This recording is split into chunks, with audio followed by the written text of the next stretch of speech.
Hello and welcome. It's PJ on the mic. This is not really gonna be a tutorial, but I think this will help us in this thing about Misambo.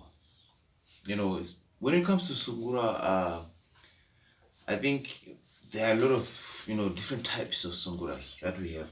So as a learner, you quickly have to identify what type of music you can play or that you can play best. For me, I have these names: Sungura Msewe, which is really those straightforward Msewe songs.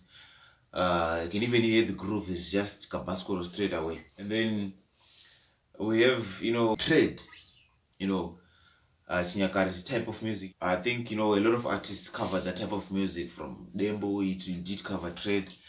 Even Dewa did cover trade. Even Alec Machesto did cover trade. A lot of artists cover trade. So we need to quickly identify what type of music that we can play, that we are very good in. Like this one type of music. That one is like a good Chinyakari sounds fused with Songura. Even the GT that he was playing. I'll be demonstrating. That'll be better so that you can kind of understand what type of type of Sungura we're talking about. So randomly.